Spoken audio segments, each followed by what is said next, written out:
Hello, everyone. Now introducing Dom Jones.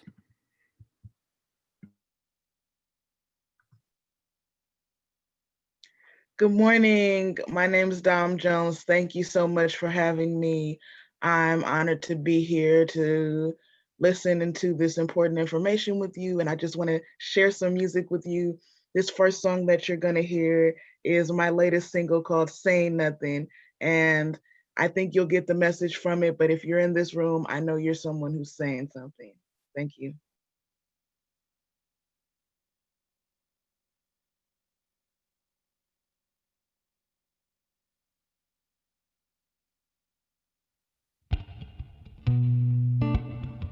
Hey y'all, my name's Dom Jones. Thank you so much for having us. This is my guitarist Jeremy. We're gonna do a song for you now called Saying Nothing. It is my latest single, so if you have iTunes, Apple Music, Spotify, Google Play, YouTube, anything, you can stream it and you can purchase it. Support independent artists.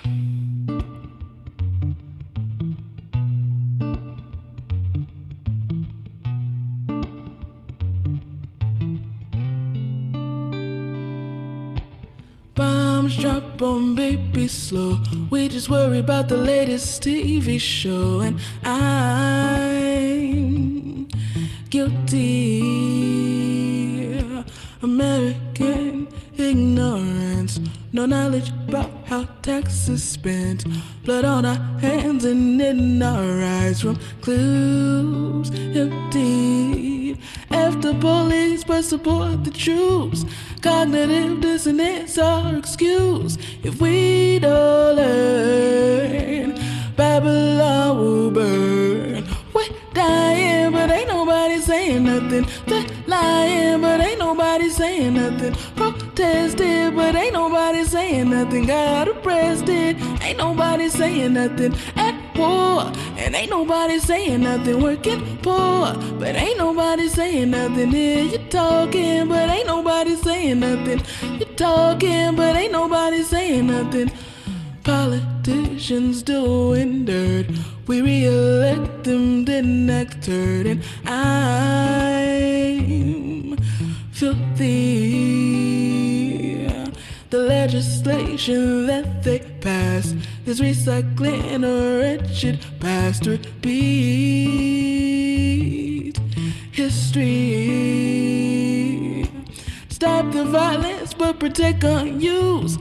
Cognitive dissonance our excuse. If we don't learn, Babylon will burn. We're dying but ain't nobody saying nothing. They're lying but ain't nobody saying nothing. Protested and ain't nobody saying nothing. Got arrested, ain't nobody saying nothing. At war, and ain't nobody saying nothing. Working poor, but ain't nobody saying nothing. Yeah, you're talking and ain't nobody saying nothing. You're talking, but ain't nobody saying nothing. So when they're killing us, see something, say something. They're stealing from us. When we shed our blood, see something, say something. Cause we are one. So when they're killing us, see something, say something. They're stealing from us. When we shed our blood, say something, say something. Cause we are one. We're dying and ain't nobody saying nothing. We're lying and ain't nobody saying nothing. Protested but ain't nobody saying nothing. Got arrested, ain't nobody saying nothing. At war, and ain't nobody saying nothing. Working poor, but ain't nobody saying nothing. Here you talking, ain't nobody saying nothing. You're talking, but ain't nobody saying nothing. So if you in this room, I know you one of those people that's saying something. So get the song anywhere you live. Peace.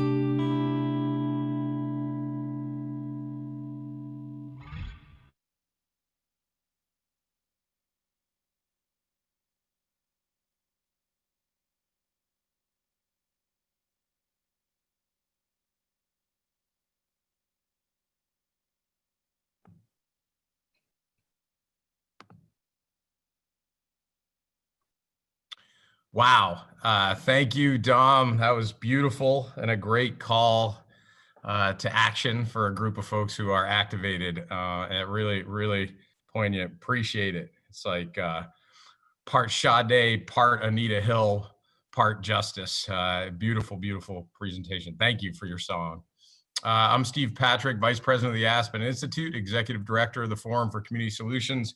It's a real privilege for us to kick off this plenary with Dom's beautiful music and call, and from one rock star to the next, as we reintroduce Arnold Chandler, who needs no introduction to this network. Let me just give you a quick outline of what the plenary looks like. It's sort of two parts. We'll hear from Arnold on his latest research and framing efforts. And then we'll have a chance to hear from yet another set of rock star panelists who represent the OYF, many folks who will not be strangers to you as we reflect on what we learned from Arnold on the frame that he puts forward. So stay with us. There'll be a break in the middle. We'll get to hear more from Dom, which is super exciting. And I'll help try to moderate, facilitate, MC the sessions. Arnold's, as you all know, co-founder of Forward Change, and one of the most important researchers in the equity movement in our country today. I think this is the third time he's going to be with our network, backed by popular demand. And it's important to kind of anchor this conversation in one we've been having for 8 years around racial equity and justice, but also acknowledge that it really builds on the opening plenary for those who are able to hear Kimberly and Janet and Jeff Canada. They really touched on some of the themes around the structural inequities. This is a real chance for us to go deep. This is deeper than a double click with Arnold.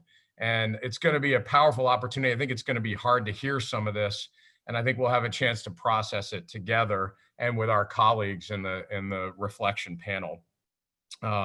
So that's the plan. I don't want to spend any more time on framing, but rather want to kick it over to Arnold Chandler for part one of a two-part plenary session, and for his presentation of his research.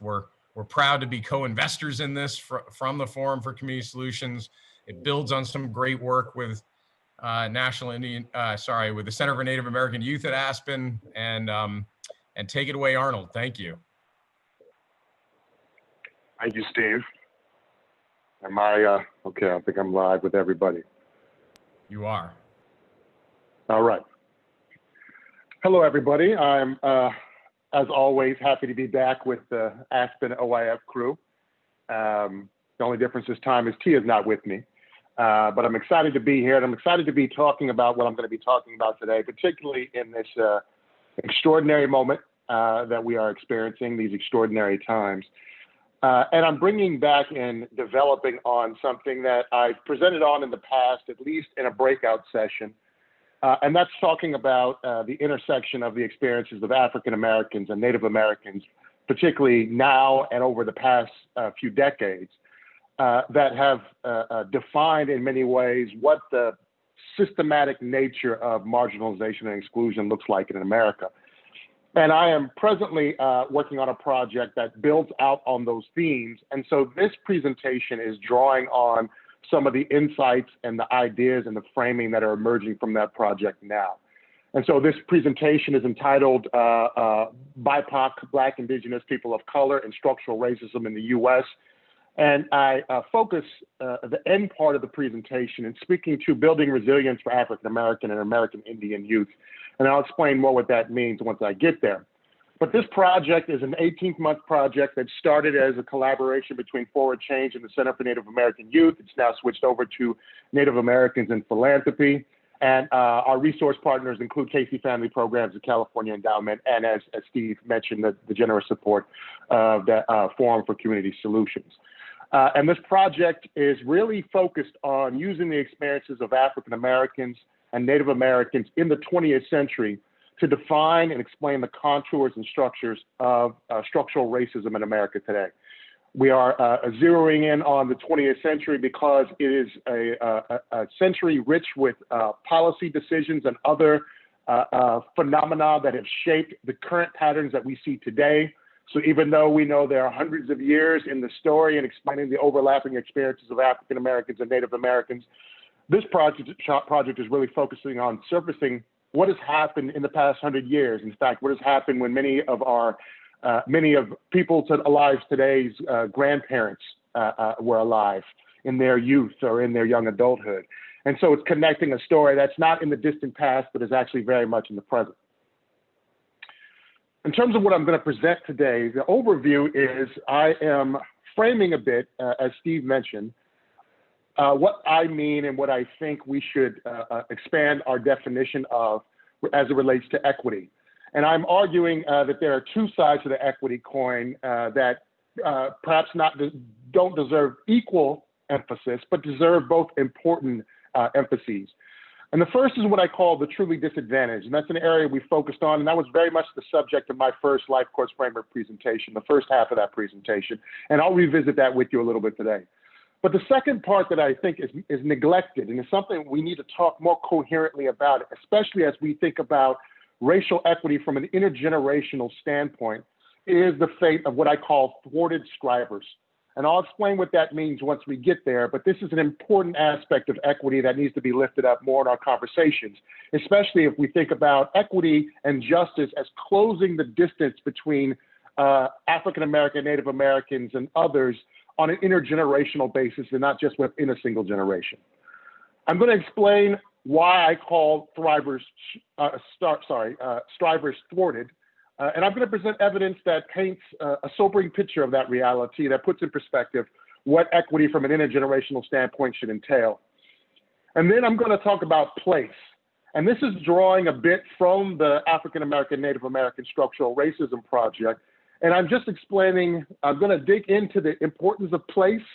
And by place, I'm really talking about the intersecting segregations that are based upon race and income.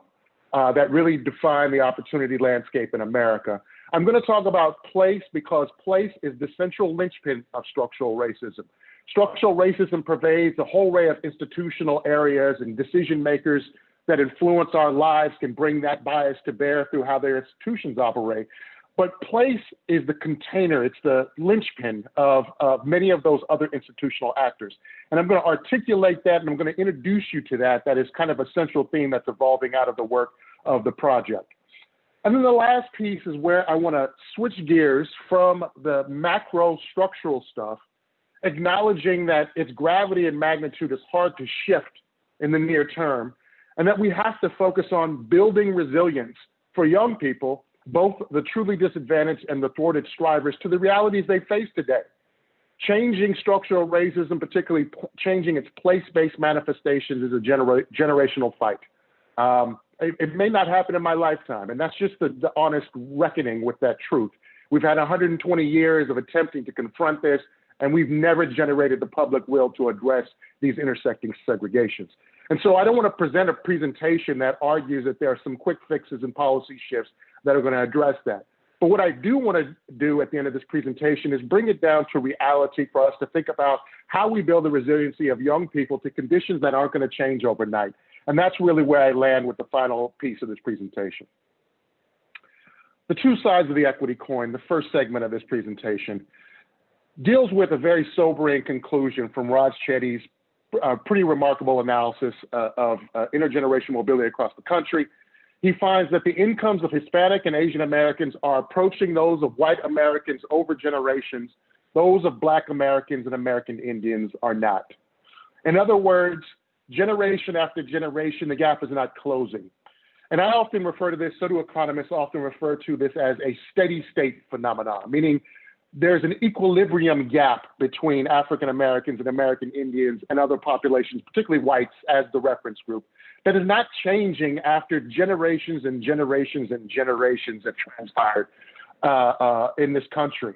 And so what that means is that we're not just addressing how we address opportunity within an individual generation. We're trying to figure out how we close the gap across generations to bring this gap that's built on injustice. It's been around for centuries, but was magnified in very particular ways in the 20th century. How we address those things in the 20th century that have concretely brought us to where we are today.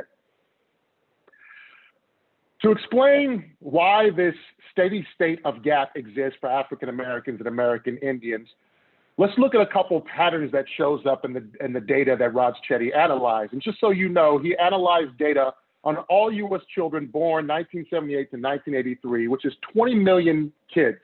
So if you were born between 1978 and 1983 in the United States, you're in this data.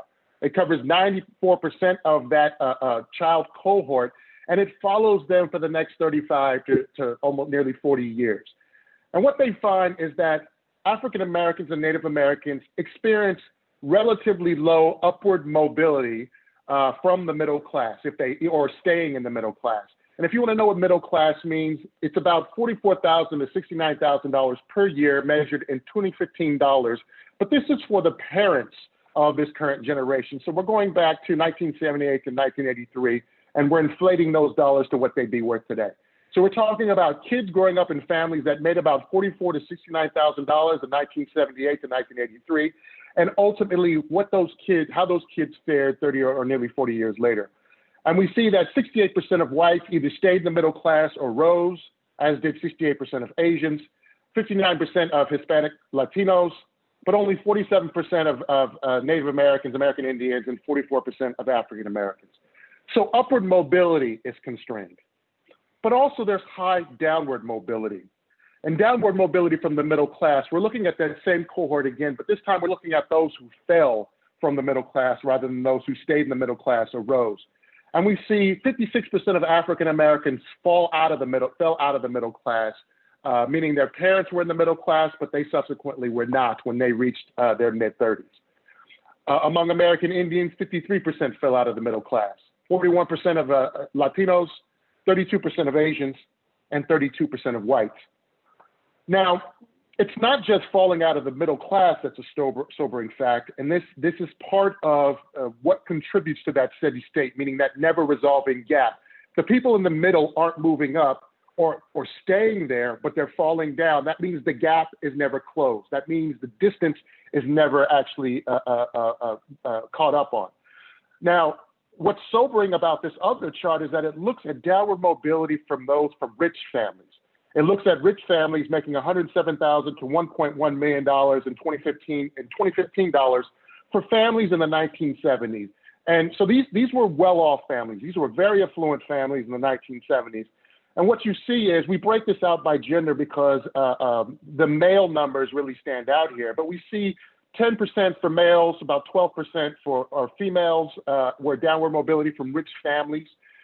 Asians were 12% for males, 8% for females. Latinos, 14% for males, 10% for females, but it was 21% for American Indian males, and 12% for American Indian females, and 22% for African American males, and for 12% for African American females. The reason this is important, and it also applies to this chart over here on the left, is that there's not a huge number of folks who make it into these middle class brackets or into these rich brackets. Meaning, when you look at the proportions, the distribution of African Americans, it's a relatively small share that gets in there. It's less than 40% that makes it to that third quintile above. And when you get up to the 20% here, we're talking about 10% of African Americans and even less of Native Americans. So you're talking about a substantial number of those.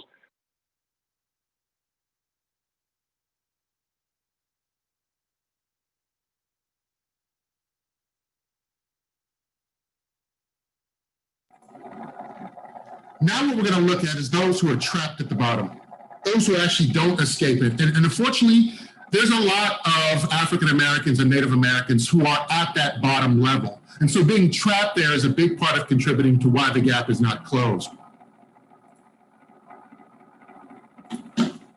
Oh, no.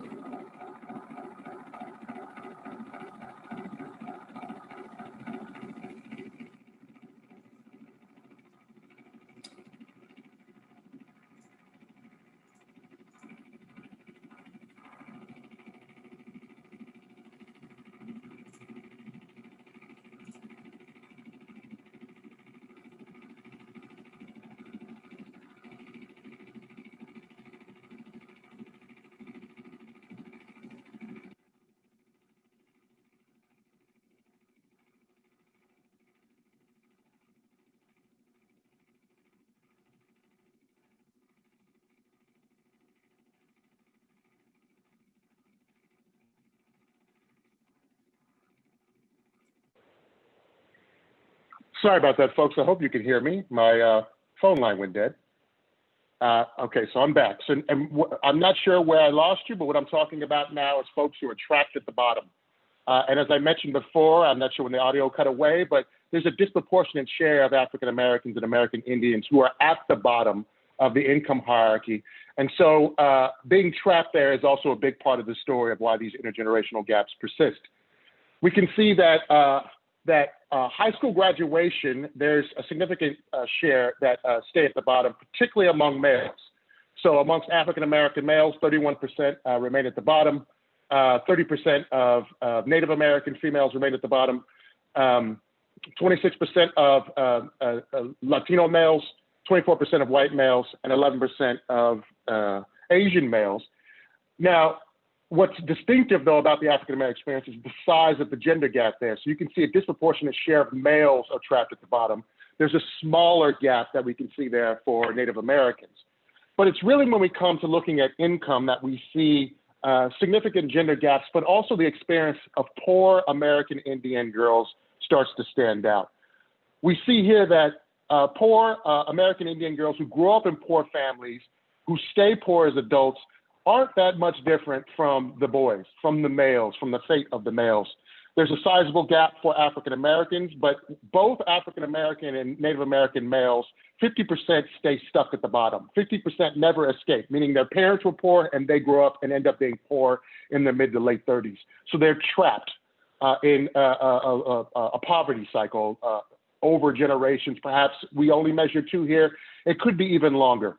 29% for Latinos, 31% for whites, and 20% for Asians in terms of the males, with the numbers being left for females. But you can see the gap here is really small for American Indian girls, and it's relatively large actually for African Americans, the largest gender gap. So in terms of income, we're seeing African American males disproportionately concentrated and trapped at the lower end, but really we're seeing both male and female Native Americans trapped there as well.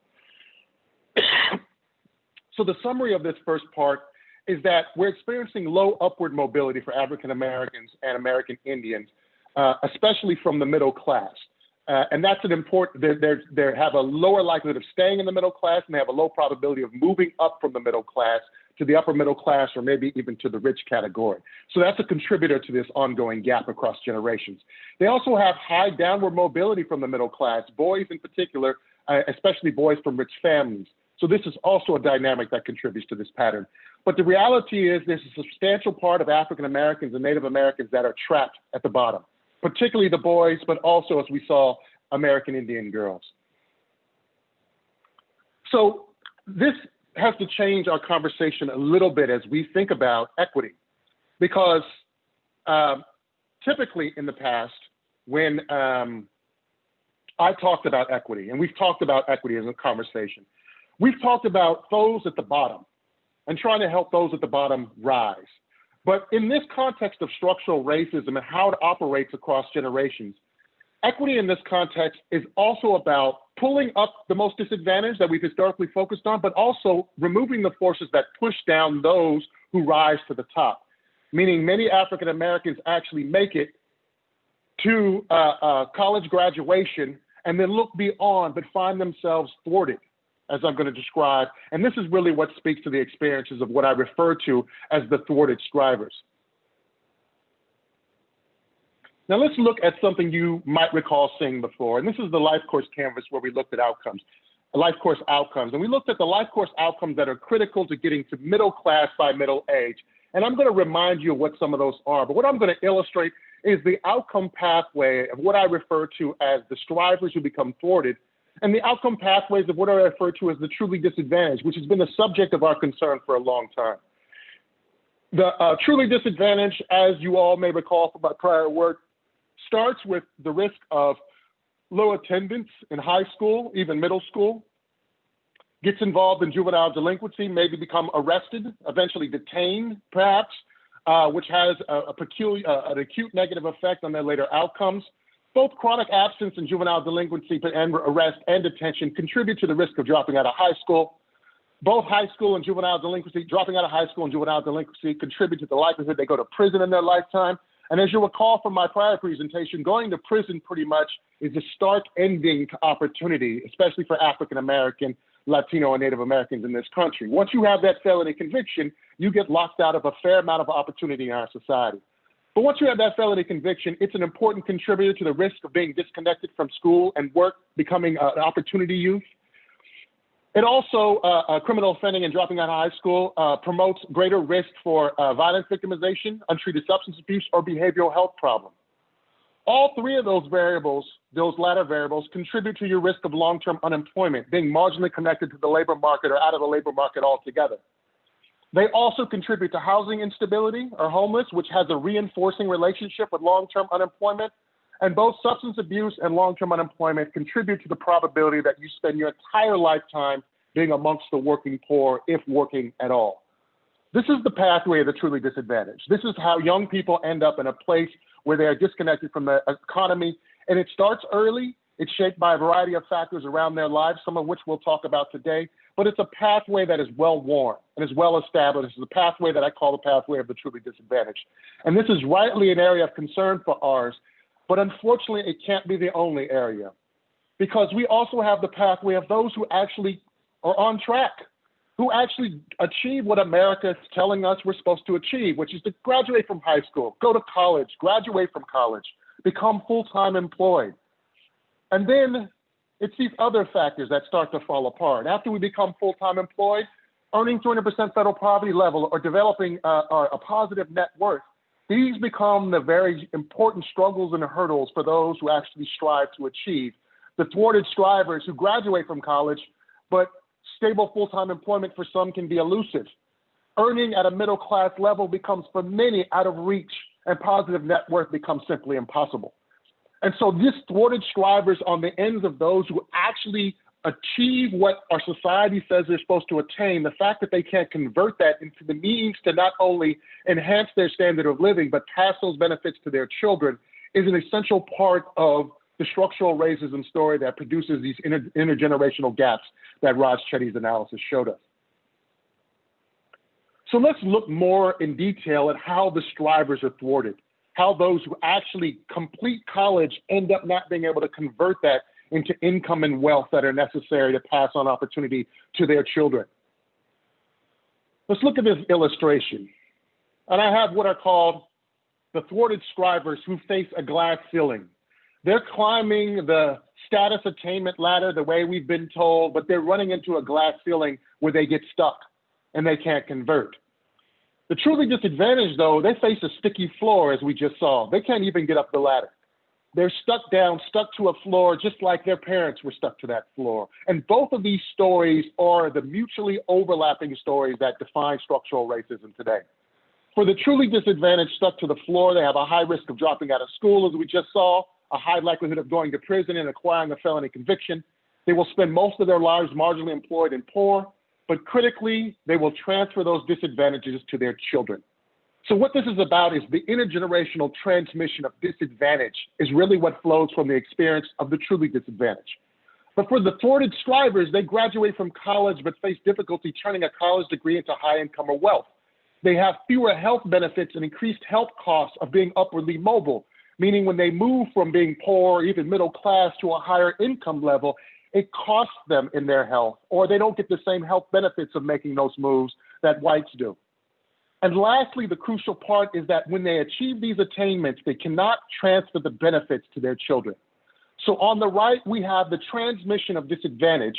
On the left, we have the failed transmission of advantage. Both of these stories are part of what define the creation of these intergenerational gaps for African Americans and Native Americans. Let's look at the first point I just mentioned, the difficulty turning a college degree into income and wealth for the strivers. We'll just look at some basic data that looks at rates of employment, median income, and median net worth for college grads who are white, African American, Latino, and Asian. What we don't have, unfortunately, because of the nature of how these studies collect their samples, we don't have an adequate sample of Native Americans for comparisons. But you can rest assured, especially as we get through the rest of this presentation, Native Americans are either at the numbers of the worst off indicator here or significantly worse than that worst off indicator. And so what's implicit in the missingness of Native Americans is the fact that they are more disadvantaged generally across these outcomes than others. When we look at full-time employment for college grads across these racial categories, we see that Asians have full-time employment in 2013 measured at 70% were full-time employed, 74% of Latinos, 75% of whites, and fully 80% of African Americans. They had a higher employment rate, full-time employment rate, than any other group in 2013. And that may surprise you when you're looking at college grads, because generally when we talk about African Americans and labor force participation as a whole, we see all these deficits and we say they are out of the labor force for a variety of reasons. Many assign those reasons to personal failings. But when we look at the college grads, you see they are extraordinarily well employed. They have the highest rates of employment. But then when it comes to median income, when it comes to turning that college degree and that employment into earnings, we start to see things fall down a little bit. Asian Americans, their median income was $61,600 in 2013. Whites were $51,510. Latinos, $46,890, and then African Americans come in at the bottom at $45,910. And as I mentioned before, you can expect that American Indians fall even lower on this chart. So here's the first step down in the returns to attainment. That's turning your college degree into income. And we've referred to this, generally speaking, as the wage gap that is persistently established across studies that try and control for every conceivable factor under the sun and still find, for example, that say African-American and white men, there's almost a 20 percentage point gap or 20% gap in their wages that can't be explained by almost any factor we try and control for. And so these enduring gaps are part of the broader story of how those who strive at the top are ultimately hamstrung and how they turn that into income. And then the last part is taking income and turning it into wealth. And wealth is the crucial transmitting vehicle of advantage. It is the crucial way you transmit your attainments to your kids in so many different ways, not just the transfer of funds, not just paying for college, not just giving them, helping them with a down payment on a home, but the array of security and protection from income volatility that wealth provides. A family won't lose everything in a year because they have a hard year. They'll have wealth to fall back on, and they'll get through that year and be even more prosperous in future years. The exposure to volatility and the loss of significant amount of resources because you had a bad year is a big part of the story of what happens to the lack of buffering that wealth provides to African Americans and Native Americans that contributes to the lack of intergenerational transmission of advantage. When we look at the median net worth, we see that we set this number at 100% for whites to see how others compare because we're trying to look at a common scale here, and the numbers are hundreds of thousands, which would throw things off here. So we'll look at, for every dollar a median net worth that a white person has, Asian Americans have 58%, and then Latinos have 13%, and African Americans have 10%. So for every dollar, Asian Americans have 58 cents, Latinos have 13 cents, and African Americans have 10 cents. And so this is a crucial conduit or pathway by which the returns to attaining are interrupted for African Americans, Native Americans, and also, as you just saw there, for Latinos. The second major way that the strivers are thwarted is through reduced health benefits and increased health costs of striving. And this is the part that really gets sobering and puts in perspective many things about what we ask of people in terms of their ability to overcome what they face in order to achieve success. We know, for example, that for African Americans, and again, this is another area where American Indians aren't included in these study samples for comparison purposes, so we can't see what their data is showing, but you can rest assured it's either like what we see for African Americans or in many cases worse. But African Americans receive roughly 30% lower rate of improvement in self-rated health with increased income compared to whites, meaning as African Americans earn more money, they get less health benefit overall across a variety of indicators, but the more encompassing and actually very good predictive indicator is a person's self-rated health. It actually predicts a lot of other health outcomes. And so we see there's less benefit for African Americans here. But the part that is really alarming is that for disadvantaged African American and Latinos in this study, this national study, from disadvantaged families, neighborhoods and schools, meaning they grow up in high poverty neighborhoods from poor families and thereby attend poor schools. When they rise up to graduate from college, they end up being 9 percentage points more likely to develop metabolic syndrome when they graduate from college than the same youth who don't graduate from college. Let me restate that. If I live in a high poverty neighborhood as a child, and I'm from a poor family, and I eventually go on to graduate from college, I am more likely to get sick from metabolic syndrome than the exact same kids who didn't go to college and graduate. So upward mobility literally makes the describers sick. Succeeding makes us sick. It's 9 percentage points, which is a significant gap. And this is crucial. I would fall into one of these categories of being poor and having grown up. And Tia Martina is similarly in that category. And we sit around and talk about what time bombs are waiting inside of us because of those early disadvantages that we've overcome. And these are time bombs that often afflict the strivers that shows up in middle age with a variety of things like extremely high blood pressure, stroke, heart attack, cardiometabolic risks, and so forth. The last way the strivers are thwarted is the blocked ability to pass on benefits of success to one's children, the ability to transmit advantage to your kids. One of the first ways this shows up is one of the strongest early predictors of later outcomes, and that's low birth weight. And this is another very alarming statistic. This study looked at, and this is a national study that looked at, I'm sorry, this is not a national study. This is a study out of Illinois. And what it did is it looked at white and black mothers. Again, the study didn't include a sample of Native Americans. It looked at white and black mothers who spent their entire childhoods in high-income neighborhoods. These are basically privileged young women who grew up in high-income neighborhoods, relatively low rates of poverty, and in theory were privileged. And they said, what was the effect of that lifetime of growing up in a high-income neighborhood on their risk of having a low birth weight child? And they found that that lifetime of privilege reduced white women's risk of having a low birth weight child by 50%. For African-American women, it increased it by 50%. Let me state that again. African-American women raised in high-income neighborhoods were more likely to have a low birth weight baby as a consequence of that than African-American women who weren't raised in high-income neighborhoods.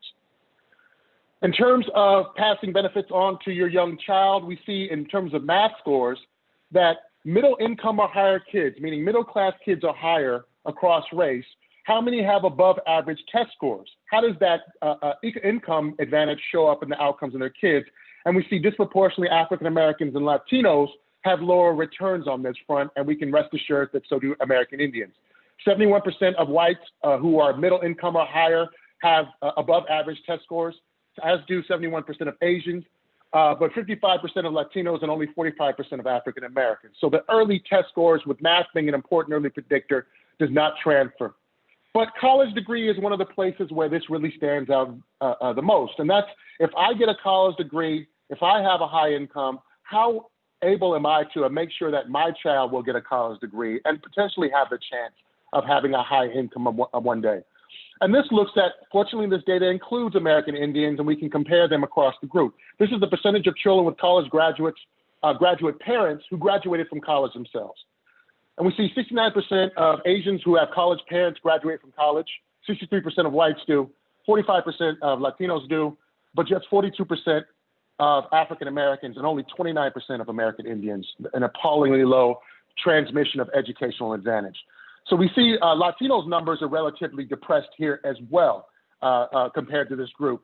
And one important caveat that I want to put out there as I go through this data about educational attainment and Latino outcomes is that educational attainment, higher education, at least in terms of many longitudinal studies, and including Ross Chetty's data, is less critical to doing well in the labor market and experiencing upward mobility. And the reason for that is Latinos appear to find ways to get access to good jobs that don't require them to have a college degree. And these are very likely many types of trade jobs, potentially unionized jobs that they're finding an opportunity to get access to. But it seems that there are pathways that Latinos have that really no other group really has access to. For Asian Americans, the primary and only pathway, actually, the upward attainment is higher educational attainment. But for Latinos, their ability to access jobs without a college degree is actually more similar to whites than any other group. And so it's kind of a fascinating phenomenon that is repeatedly apparent in this data. So summary of the ways that strivers are thwarted. They have difficulty turning a college degree into income and wealth. Their ability to transfer their advantage to their kids in the form of income, their ability to get the income and wealth that becomes a vehicle for transferring advantage to their kids is thwarted. They have reduced health benefits when they strive, and for those who come up from the most disadvantaged context to rise, they often can experience health maladies as a consequence. And lastly, as we just saw, the ability to transfer income and educational advantages to your children is thwarted if you're African American or American Indians, and starkly so, particularly for transmitting educational advantage if you're American Indian, as we saw in that last chart, excuse me. So now that we've looked at these consistent experiences for African Americans and Native Americans where we have the data, and these pretty startling realities of deficits that we see on those three aspects of strivers' ability to get returns to their efforts, the question is, why does this occur? What drives this? And the answer fundamentally comes back to where they live and the institutional environment that structures the place that they live, which explains why place is the linchpin of structural racism. And it became so during the 20th century. Place wasn't always the linchpin. It was the linchpin particularly for Native Americans in the 19th century, but place became more and more damaging to Native Americans over time because of the way federal policy changed the opportunity structure for Native Americans in the places that they were placed by the federal government. In both instances, places that African Americans and Native Americans were made worse by intentional decisions. And they were institutional actors and other institutions beyond those who govern the placing of people made those places worse. And so place is the linchpin of structural racism. It is the context where other things are shaped. Where the truly disadvantaged and the thwarted strivers grow up is crucial to explaining how their lives turn out. And Raj Chetty analyzed this question specifically. And what he found out is that when he tried to explain the intergenerational mobility gap between African Americans and white folks, using those 20 million data points that he gathered for folks in the United States, what he found is single parent families, the usual trope of explanations. It's the single parent families. You know, they're not working hard and getting an education. They're not saving, so they don't have any wealth. None of those factors explained it.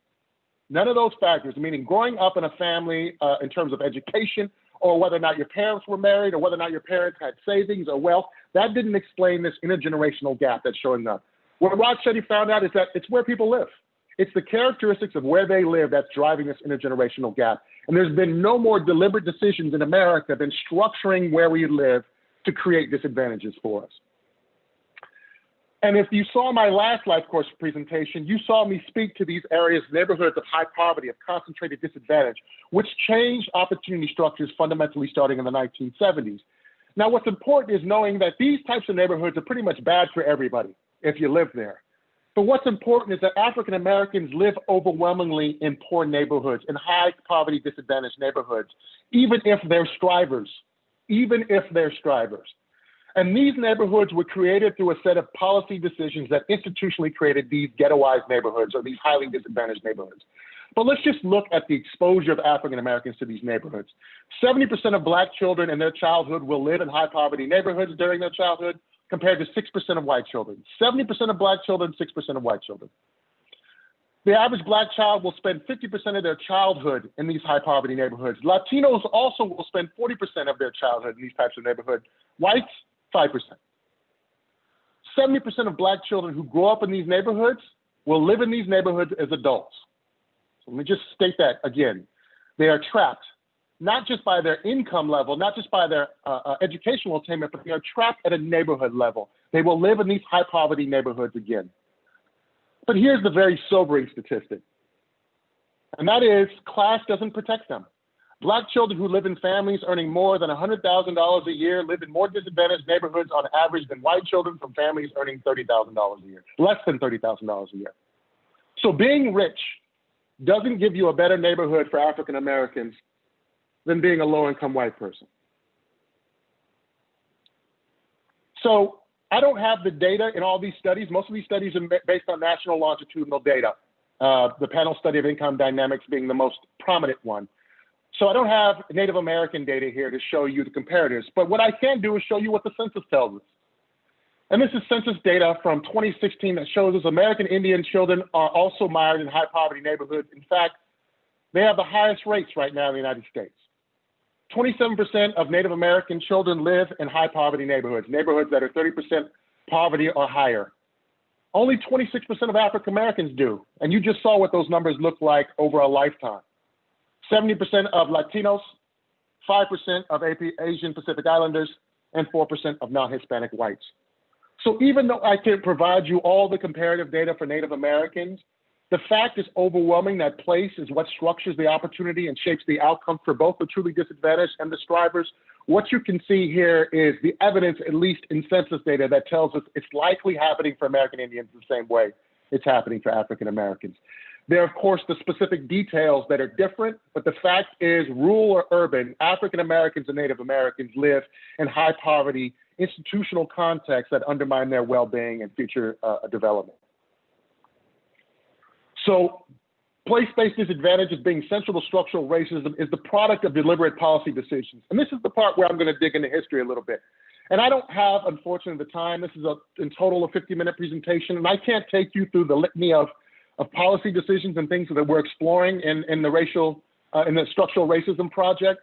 But I can highlight some major things. And I'm just going to look at those things that deal with the policy decisions and the historical changes that are about how African Americans and Native Americans got placed where they are. And placed is a very important way of saying that. I'm not describing African Americans and Native Americans as putting themselves in these places. They were placed. If we look at this from a historical standpoint, the idea that African Americans and Native Americans should exist in separate places from white folks is as old as America is.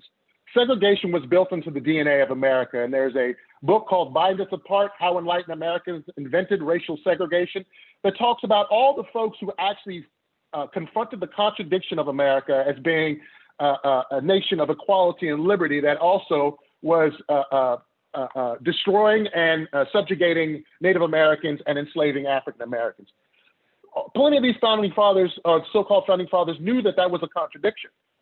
And their only idea of how to address that contradiction is that one day we would have to free the slaves, and American Indians should also be free to govern themselves. That African Americans and Native Americans one day should govern themselves. It's just they should do it somewhere else. They shouldn't do it here with us white folks. We should send African Americans back to Africa, and American Indians should go west, and we'll create separate settlements for them that we, in theory, won't go and take back, which is exactly what happened. But they can't do it here with us. We can't intermix. Living amongst white folks and intermarrying amongst white people was never considered an option by even the most forward-thinking folks. They eventually had to embrace it, though, because there was really no other choice. But at the time, for the first nearly 100 years of America, the motivating idea was that one day these people shall be free somewhere else. And that got institutionalized, particularly in the 20th century, with the deep segregation that emerged. It started, obviously, the 19th century for Native Americans, but the 20th century was the century of segregation. That was the century of separating and putting African American in places. And now as then, racial separation is treated as if it's the natural order of things, but it was something that was deliberately created, and it was something that was created on values that have existed for the past 400 years, 300-something years. To quickly look at the history of policies that shaped our residential geography, you can start with the Trail of Tears for American Indians, of course, slavery occurring at the same time. Reconstruction happens in 1865 and frees the slaves, and the Trail of Tears ends in 1877, which is the same year, by the way, that Reconstruction ended. And so African Americans during Reconstruction experienced an enormous explosion in opportunity, but they still were living overwhelmingly in the South. It was 90-something% in the South. And so that opportunity was swiftly taken away. Those rights and opportunities were swiftly taken away, and they found themselves in a Southern context where, if you think about segregation in the South, what makes it stand apart from the segregation we see now in the North and the West, and that we would see later in the South, is that African American segregation in the South, Jim Crow, was an institutionalized set of norms and routines, more so than the spatial separation of people. And so in neighborhoods, white folks would live in a neighborhood and they'd live on the front street, and black folks would live in the alleyway, or they'd live on the corner, or they live in different places. Now, there were some neighborhoods that were all black in the South when African Americans were nearly all in the South. But for the most part, streets and neighborhoods were integrated. Houses weren't integrated, but street segments were integrated. And so there wasn't a lot of separation. Ghettos later on, though, that were built in the 20th century were ghettos where entire neighborhoods, entire sections of cities were just all Black folks with a sprinkling of white folks. That was new. That was different. That wasn't built on the structure of Jim Crow. That was something that was built separately. And many of the innovations around that were created in the North and then emulated in the South. So bear that in mind. A lot of this history of the tools of creating segregation were tools that we created in places like Los Angeles and New York and Chicago, not places like Birmingham. The Dawes Act passed in 1887 after the Trail of Tears ended and the reservation system was created, was fully institutionalized.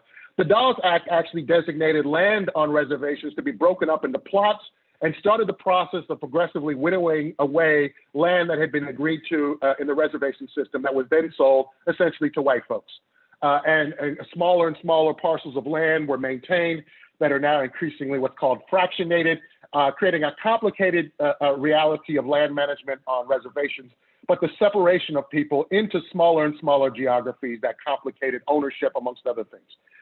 Racial zoning for African Americans, largely affecting African Americans, first appeared in the 1910s. Actually, the first racial zoning ordinance was in Los Angeles.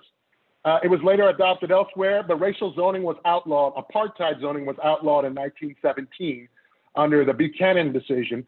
And so white folks had to find new ways of keeping African Americans from coming into their neighborhoods. This was shortly World War I began during this period, actually in the 1910s. And so in the 1920s, when the war ended and African Americans were trying to move into neighborhoods, when they had gathered, saved up money they had earned by working through World War II, or they come back from the war, they wanted to move into neighborhoods. And so restrictive covenants expanded nationally across the country. That restrictive covenants basically prevented people from selling their properties to African Americans and other racial minorities. It was attached as a legal document to that property. And that exploded in the 20s. And then the Hope redlining maps were created under the New Deal in 1938. Each of these tools were introduced because they adapted for or dealt with deficits of other tools. Indian termination begins in the 1940s. That's meant a lot of Native American tribes were no longer federally recognized and resource support was no longer provided. As a consequence, those Native Americans often started the process of migrating to urban centers. The BIA, Bureau of Indian Affairs location program begins as well in the 1950s, which promotes and advertises relocating to urban centers. And this all really kickstarts the urbanization process that actually started during World War II, but really took off during this period. And then in 1968, for African Americans, you have the Fair Housing Act. It wasn't just for African Americans, but it was a law that was quickly passed after the assassination of Martin Luther King. It was a weak law. It really didn't provide any teeth. So it was passed to placate African Americans because racial segregation had never been dealt with. And the Fair Housing Act has almost had no real effect on segregation since that time. The Great Migration occurred throughout this period of racial zoning, restrictive covenants, the redlining maps, up until the passage of the Fair Housing Act. And so the reason all those tools were needed to segregate African Americans is because they were moving out of the South and they were moving into the cities. They were moving out of the countryside into the cities in the South, and they were moving to the Northwest and Midwest. And when they started moving to those places, folks started to coming up with ways to put them into ghettos that exist to this day. And starting in the 1940s up till now, American Indians have been urbanizing. I believe the numbers approaching 70%, as I saw the latest data of those who are existing in urban areas. So this is just a snapshot. This is a very limited picture of this historical evolution of policy decisions that have placed where we are, where African Americans and Native Americans are. There's more detail to these things, obviously, that I'm providing here. Folks who are scholars on this, or African American folks who are familiar with this history, will probably speak to different nuances of what I described for American Indians. But overall, these are the broad contours of how you put people in certain places and then change those places to undermine their well-being. We put them there and then we change how those places function for their opportunity. Place is the container of structural racism. When I say institutions, I mean things like this. Think about all these things here. These things are tied to outcomes, but they're also tied to institutional actors. People who have a stake, their public systems, their private systems that influence these things. These things all have reinforcing processes amongst them. What makes racism structural is the cumulative reinforcement between multiple institutions and outcomes. It's the fact that when you live in a certain neighborhood, It affects the likelihood of the school you go to, which will in turn shape the jobs that you will get and the health that you can experience, your exposure to crime, your likelihood of becoming involved in crime, your experience with certain types of policing, your risk of being incarcerated, the wealth that will develop in your house because of your neighborhood, the likelihood that countrywide is going to decide your neighborhood is the neighborhood that's going to get the subprime loans that blows up the ownership of your housing. All of these are institutionally reinforcing in places. Place is the container for all of these reinforcing processes to take place. And this is how structural racism works. It works because of the cumulative reinforcement. And it's very difficult for these to cumulatively reinforce unless they're located in place, meaning it's hard to oppress people across all these institutions unless you put them all in the same place.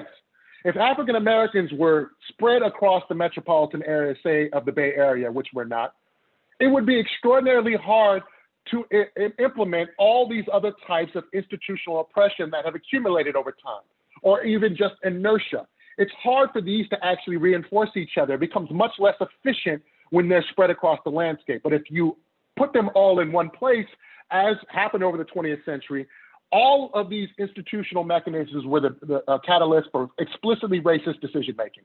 All of these were people making decisions that were explicitly racist in each one of these domains, but it tended to be focused overwhelmingly in places, in particular geographies. And that's why place is the linchpin of structural racism. Now, confronting this place-based racism is a fight that will take a generation. And what I'm not going to do here is tell you that I have some quick policy fixes for racial and economic segregation. It's been 120 years. We had the Fair Housing Act, and that didn't even make a dent. And so there are some folks like Raj Chetty who argue we need housing vouchers to encourage mobility of poor people out of high poverty neighborhoods. My answer is yes.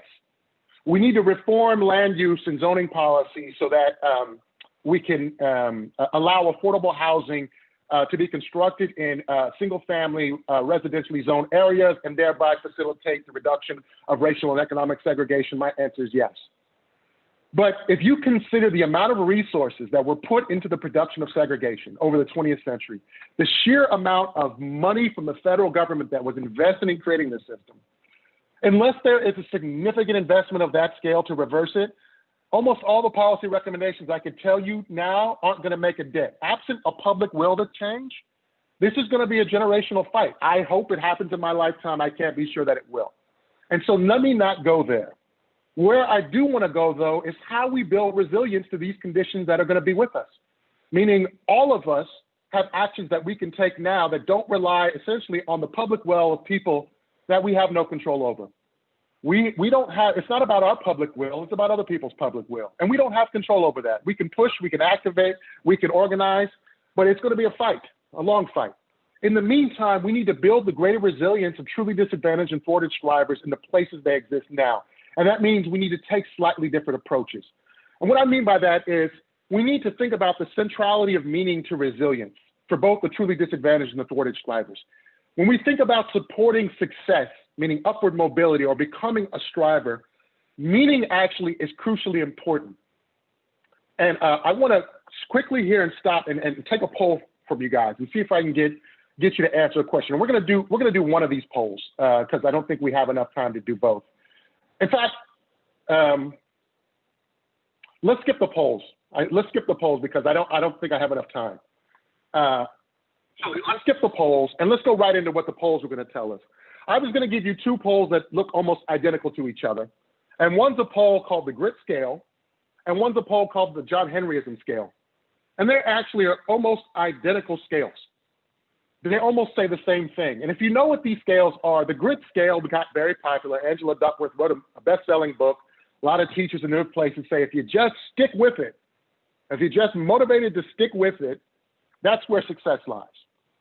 She did a study and she said, we need to increase stick-with-itness. And that was the basic proposal. And when you look at the scale asks questions like, when I confront challenges, I overcome them. I don't give up till the job is done. I stick with it.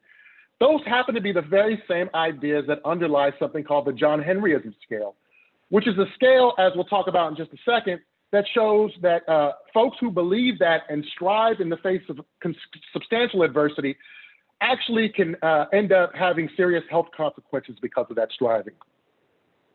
So let's look at some of the nitty gritty about being gritty. What does the data tell us about this idea of grit? Grit actually is fairly indistinguishable from a concept, a personality trait called conscientiousness.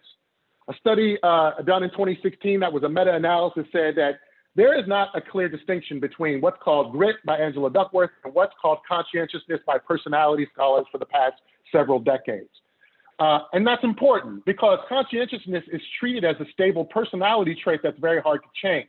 You can make some changes around the edges, but you can't really wholesale shift conscientiousness in a population.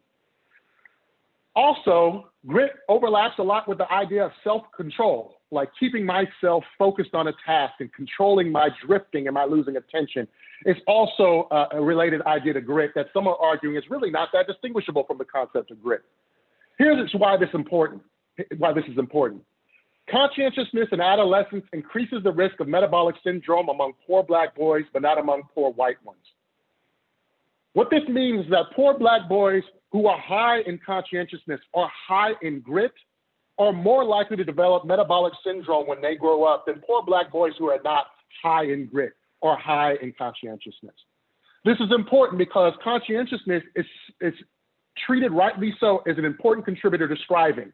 Folks who strive tend to be a high conscientiousness, but having that personality characteristics that I'm going to overcome anything and I'm never going to give up and I'm going to fight can cost you your health as you strive. Also, being high in self-control improves psychosocial outcomes amongst African-American youth, but it leads to higher epigenetic aging and biological wear and tear, meaning the insides of young, high self-control, poor African-American kids shows that they are older biologically than other people. Epigenetic aging is a reflection of the wear and tear that's accumulated on our bodies. And so kids who have that overcommittal to success, no matter the odds, tend to develop these markers of being unhealthy and appearing like they're older when they're young. Being high in the John Henryism coping scale, which is the similar one poll to the grit scale, triples the risk of metabolic syndrome for Black youth from disadvantaged backgrounds compared to Black youth from advantaged ones. So Black youth who are from poor backgrounds, who ascend and driven in part by this John Henryism approach that I'm going to overcome any obstacle, have triple the risk of metabolic syndrome, which is relates to adiposity, high blood pressure, the likelihood of developing cardiovascular illnesses. What I'm getting at ultimately here is the idea that we tell disadvantaged kids they have to succeed at all costs and never give up is a meaning idea. It's an idea about meaning, about things that they should care about, which can be harmful to their health. Rather, we should refocus our attention on thinking about their identity in promoting upward mobility that can have positive health consequences rather than negative health consequences. And there's a researcher who argues that the identity conflicts of upward mobility themselves produces ill health outcomes for African American and Native American and poor kids. And these identity conflicts relate to the idea that as you go to college, you're trying to become something that he calls a possible self, a new you. I'm going to become a college graduate. I'm going to become middle class. But as you're trying to become that, people around you are invalidating that identity, invalidating that you are that, meaning they're saying you don't belong. You're not a college graduate. That's not who you are. They're doubting that. You're not from the middle class. That's not who you are. And while you're doing that, you're pulling away from where you come from. You're pulling away from the people you're familiar with, the people you know. You feel a sense of abandoning them and them feeling resentful of abandonment. So you're stuck in the middle, not fully becoming something and feeling like you're losing something else. These conflicts, this researcher argues, contributes to low-grade inflammation over time. Also, high-income people, high socioeconomic people experience increased exposure to discrimination, which also is negatively associated with health outcomes. All of these are argued to be central contributors to the relationship between striving and negative health outcomes. It's this idea that you're experiencing continual contestation of who you are, while at the same time you're feeling less and less like who you were. And it's meaning that stands at the center of this. So let me close out by quickly telling you that there are interventions, there are answers here. There are things that are proving that we can address this, and that researcher that I just noted highlights meaning-based interventions that evidence shows not only promote extraordinary outcomes in striving, but do so while also reducing inflammation and also reducing the precursors that the strivers inherit from their success. We've got to teach kids cognitive skills, socio-emotional skills like self-awareness, self-management. We've got to teach vocational skills. Yes, but these aren't necessarily the front line for the most disadvantaged. What's necessary, I argue with evidence to support it, is that meaning-based interventions are probably the biggest leverage point for helping the strivers strive and also thrive, meaning they're able to move upward and not cost them their health. Things like belonging interventions, possible selves interventions, rites of passage program interventions, mindset interventions, self-affirmation, stereotype threat, and relevance. All of these things that I mentioned here are related to multiple studies with randomized controlled trials that show not only do they enhance striving in terms of outcomes, but some of these also show evidence that they reduce the health consequences of doing so. And I want to just point to rites of passage programs in high school, school-based as being a particularly powerful exemplar of this. 3 programs in particular to highlight: Becoming a Man, Kingmakers of Oakland, and Social Justice Learning Institute. And when I send you this deck, take a look at these descriptions of the mechanisms that are targeted in these programs that are all about meaning, not about teaching skills, but about teaching things that relate to the identity of the young person as they transition from being a disadvantaged person, and working through the institution of schooling such that their identity is undermined, their sense of self is not undermined, and so that their ultimate attainments and the health attainments, as well as their socioeconomic attainments, are intact. And the outcomes out of these programs are extraordinary. BAM, 19% increase in high school graduation, 50% decrease in juvenile violence arrests. Kingmakers of Oakland had a 3.2 percentage point increase in high school graduation rate, and they had spillover effects on girls. They had a 1.8 percentage point increase in their one-year school persistence rate because the boys were having improved outcomes. So let me stop there. Here's my email to send questions, and you will get this deck to be able to look at it for folks that are concerned about it. And perhaps down the road, there's a second presentation where I go into much more depth on what those meaning-based interventions are and how they help.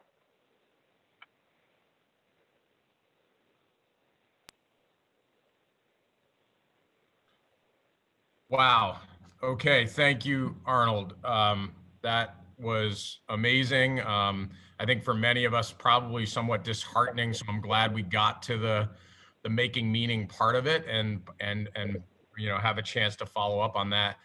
We are going to move into a short break, followed by an opportunity to reconnect with Dom and that inspiration, and then a panel of place-based leaders who are going to respond to this shortly. So with that, I encourage everyone to get up, move around, take a break, breathe out some of the toxicity that we just learned about, that we just traveled through. Take a deep breath in of hope and inspiration, and we'll be back real soon. Thanks, everyone. 5-minute break.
Hi, it's Dom again. I'm back. I just wanted to share a couple thoughts on that great presentation by Arnold. First, thank you for that presentation. What resonated with me the most is that there's data to fortify my personal lived experience. A lot of what he was talking about, specifically striving and having ambition, having negative health effects, really resonated with me. And that's something that I really want to learn more about. If you have an innate sense of ambition as a person of color and you are experiencing negative health consequences because of that, how do you balance that ambition to get out of your economic circumstance with self-care and with having great health? How do you balance health and wealth? Um, Next up, you're going to hear a song by me called Grace. And I think this is a great moment to hear this song because, you know, equity is going to cost us as a society. To get to equity is going to cost. But a lot of times when we see folks who are homeless or we see folks who are standing in front of a corner store, there's a certain judgment that comes with us. And so though equity is going to cost, it costs nothing to withhold judgment and extend grace. And I hope you get that through this next song. Thank you so much for having me.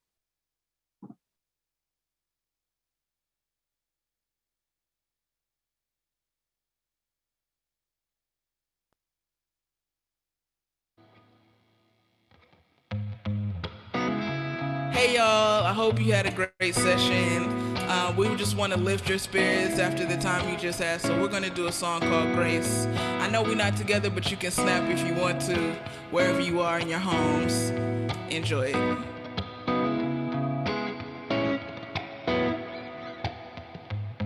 Dark alleys where they never crowd, where garbage was scaled, that's where she slept. Nobody ever cared about her, they could do without her. The sight of her, the scent, she always smiled when they passed her by, kept her laughs and cries tucked away inside. They never stopped on the avenue till they found a black and blue. From the hatred and the cold, what will we do with the lowest among us, the ones who've been dealt the coldest stake? Will we atone for their vanishing face, face, face? There but for the grace go I, go I, go I.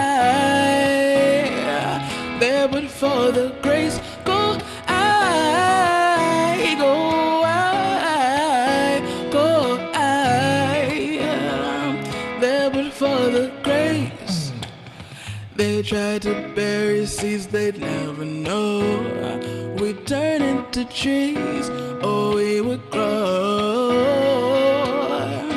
Every breath they took was from our branches. We would heal the land, it's impossible to own. We always thrive, though they knocked us down, tried to stop the sound of a sacred tribe.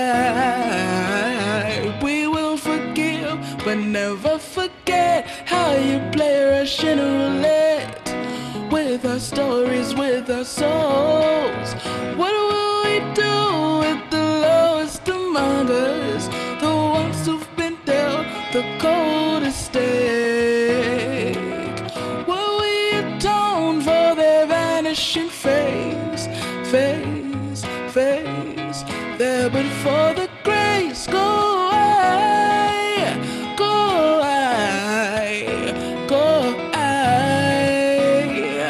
There but for the grace go I, go I, go I. They say say he got no ambition, he just sick of pretending. Them checks every 2 weeks are no longer fulfilling. Making it rain, don't take the pain. He disengaged from the war for which he pays. His tax dollars bomb Syria. He reads while eating cereal. Looking in the mirror, all that's back is hysteria. Looking for a miracle, never been political. Human life ain't politics, and now he on a mission.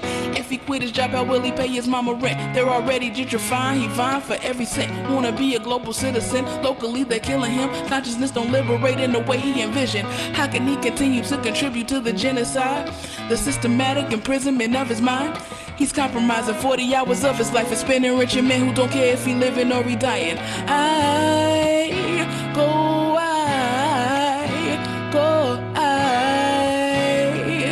there but for the grace, go I,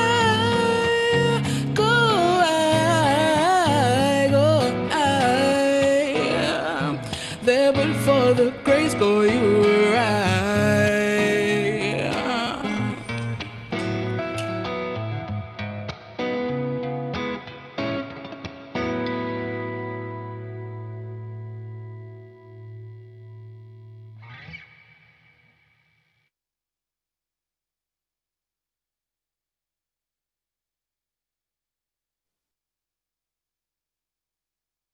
Thank you, Dom. Inspiring. From Arnold took us on a journey. You have taken us on a journey from spirituals of the past to Sweet Honey in the Rock to now part of our healing comes from Dom Jones. We really appreciate that. Let me welcome in the panel.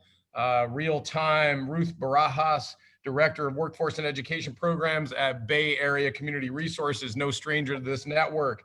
Trenton Casillas-Bakeberg, youth leader with Fresh Tracks, activist in Standing Rock, all around great young man, dude. Thanks for being with us, Trenton. Chekemma Fulmore Townsend, nobody here has ever heard of her, but we have. Leader from Philly, president and CEO of the Philly Youth Network, and perhaps the least known in the network, but a man we plan on spending a lot of time with on place-based change. Alvin Warren joins us. He's now most recently Vice President for Career Pathways and Advocacy at the Lanel Foundation. Alvin, thank you for joining our network and being with us. Thank you for your history of place-based leadership. We'll get into some of that soon. Arnold Chandler is back with us. Hopefully he still has a voice. And let's jump in. I'm just gonna follow the lead of intros. The first question is a simple one. Please give us your reflections on what you just learned. What do you want to lift up? What do you want to double click on? What do you want to highlight? What do you want to, etc. Ruth, I really look forward to hearing your feedback on Arnold's presentation. Thank you. Yeah, hi everyone. I just feel the need to say, like, let's breathe for a second, right? So join me all, just, because that was a lot. I think a lot of us are wishing we got that background that Steve has, right? That fresh air. And if you're from the West Coast, you know we needed the fresh air.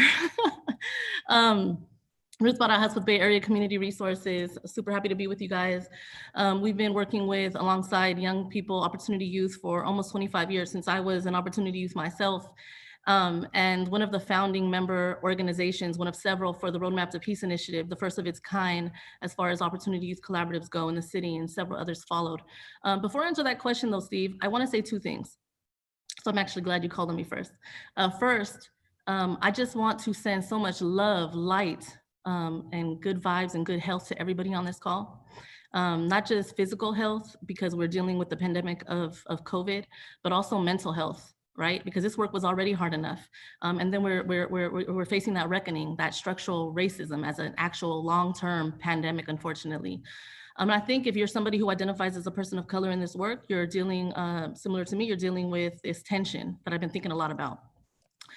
This tension of being personally impacted by structural racism. And then at the same time, as a leader of color in community, having to and needing to dismantle that structural racism and then support the communities of color impacted by structural racism. And so that tension of trying to take care of yourself and at the same time trying to take care of others is taxing, right?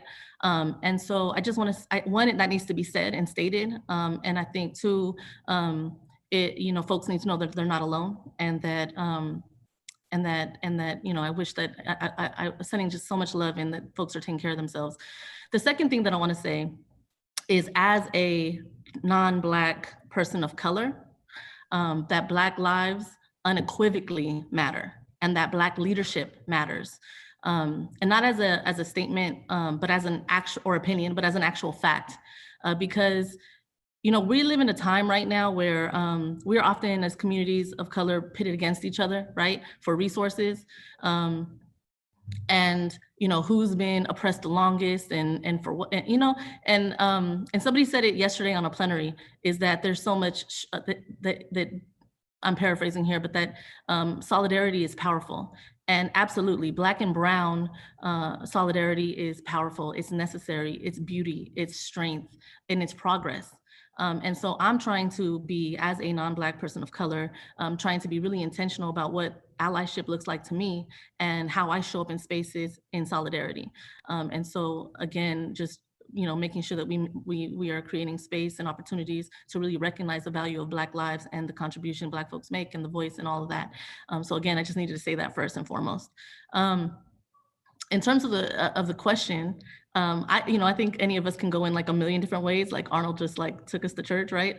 But I am really drawn to this notion of identity, right? As I said, Roadmap to Peace is the first OY collaborative in San Francisco, and I felt really affirmed by Arnold's presentation because, you know, Roadmap to Peace is focused on gang and violence involved Latinx young people. And then the OY collaboratives that followed focused on African-American youth and then Pacific Islander youth, respectively. And so just really being race-based and culturally centered has been our approach. And so I felt really affirmed in that presentation, especially near the end.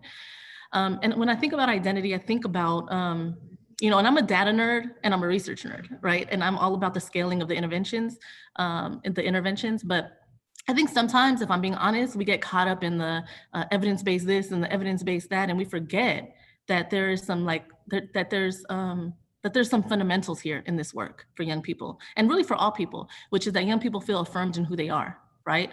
Because when I think about the data that Arnold presents, I think about how, like, what is it that's preventing young people from progressing, right? Or when they do progress, that their health is impacted, right? And I think it has everything to do, to his point, around identity.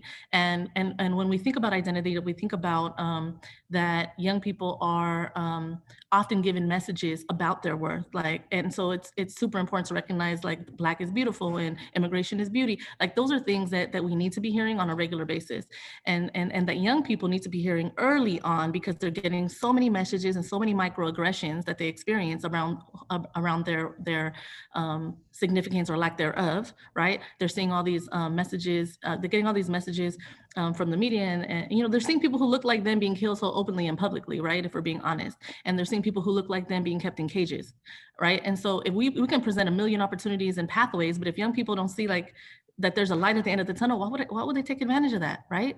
And I think part of it is, I also think about, like, when we're in deep conversations about pathways, we think, as an example, you know, let's get young people out of poverty. Let's take 5 tech jobs and flip it and make it into 5 million. But if young people can't see themselves in a tech job, it doesn't matter how many jobs we create for them, they're not going to take it, right? And so I think about, like, in the city in San Francisco, when we have the have and the have-nots, we have young people who are experiencing, they're the data that Arnold is presenting. And then we have the young people who are born into wealth, right? Born into that light skin color, right? The white and light skin color. And so they know, they're walking in this world knowing that the world is theirs and all the opportunities are for their taking.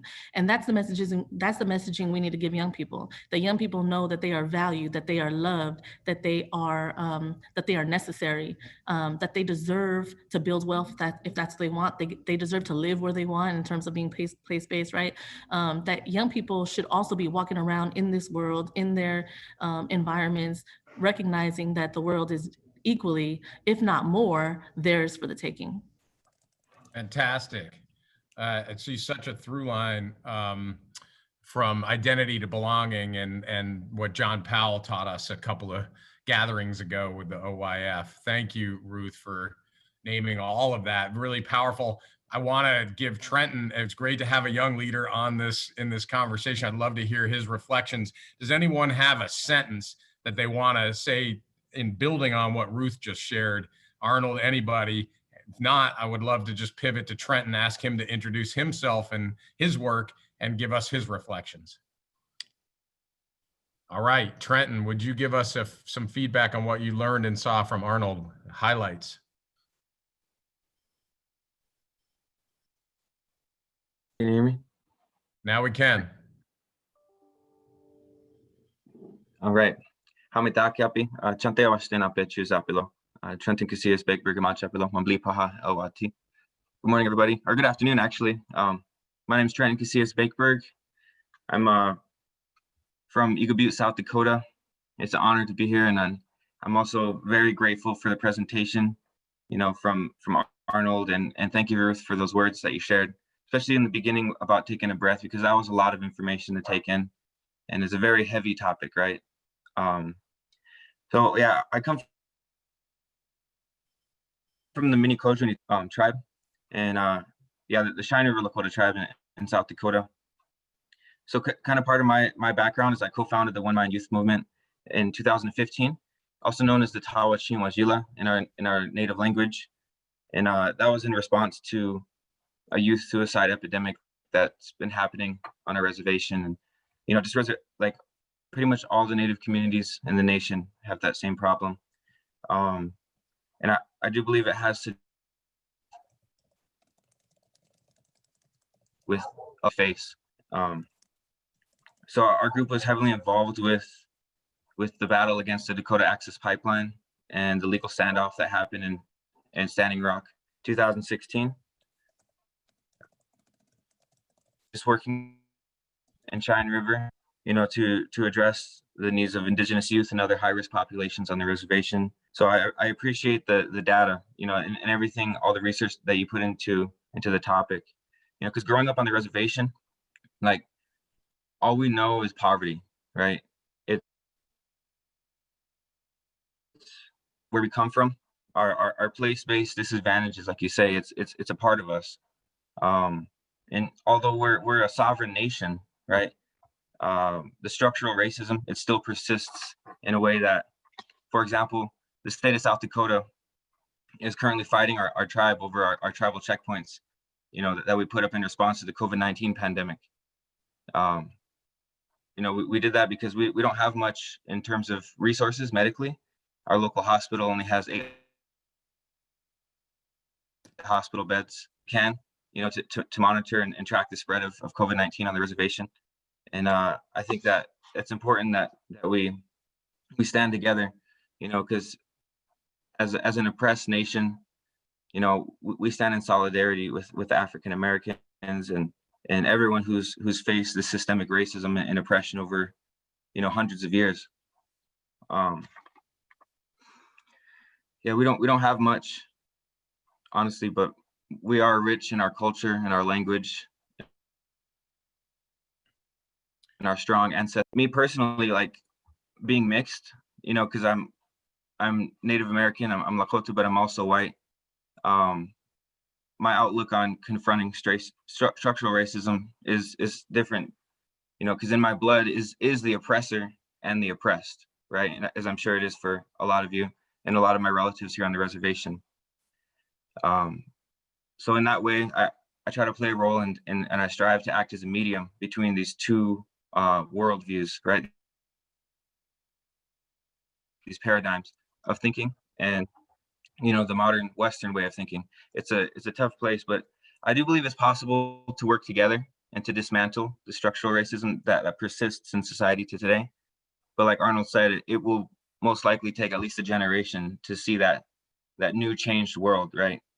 Where the systemic racism is dismantled and the place-based disadvantages. And I like how Ruth said, or I can't remember, the cost of equity. Like, really, what is that, right? Like, what does that look like? And what can we do in this lifetime to ensure that, the future generations are able to live their life knowing that, they have the same chances as everyone else. So one of the things that I learned, about actually just from the presentation with the cumulative reinforcement that you that you brought up, Arnold. I see that in the reservation, that the structural racism is persisting through cumulative reinforcement, because you see it in the BIA, in the boarding schools that my grandma went to, and all of my grandma's siblings, they had their language taken away. And she was a fluent speaker all her life. She just recently passed away, not even a month ago. So, but yeah, as Indigenous people, and just people of color, I think we're inherently resilient, and our mere existence is an act of resistance to the structural racism that surrounds us. Fantastic. Yeah, and I guess that being a young leader, with such a bizarre time in this unfortunate moment with the pandemic, I think that we're being forced to face this reality and take it head on. And I think it's important that we don't lose hope, because once you lose hope, then that's it. It's downward from there. But as young leaders, we are the foundation of the future, right? There's young people looking up to us, and each of us, we're a pillar of strength in our communities. And I think it's important that we just continue to do our work as if nothing's changed. Even after hundreds of years of this oppression, it's important that we keep the goal in mind, just to break free and survive and help our people thrive. So thank you for that. Thank you, Trenton. Pillars of strength in the community. Let's just go over to Chekemma right now, a pillar in the Philly community, and get her reflections. Trenton, we really appreciate your wisdom and being a part of this conversation. Chekemma, can't wait to hear from you. Well, thank you, Steve. I'm happy to be here with you all virtually and see so many folks. I always feel like this is like a family reunion. So I like to meet new cousins and new aunties and new uncles. So for those who I've never met, I'm sending lots of hellos and positive energy. And what Trenton just said really struck me. I send, not just condolences, but really prayers to you as you continue to reflect the gift of your grandmother's legacy. Dom's song, "But for the Grace of God, There Go I." My grandmother raised me, and recently I had the opportunity to, I'm going through her stuff because she's been impacted by COVID-19, and we're transitioning, and she's in a nursing facility right now. She's recovering.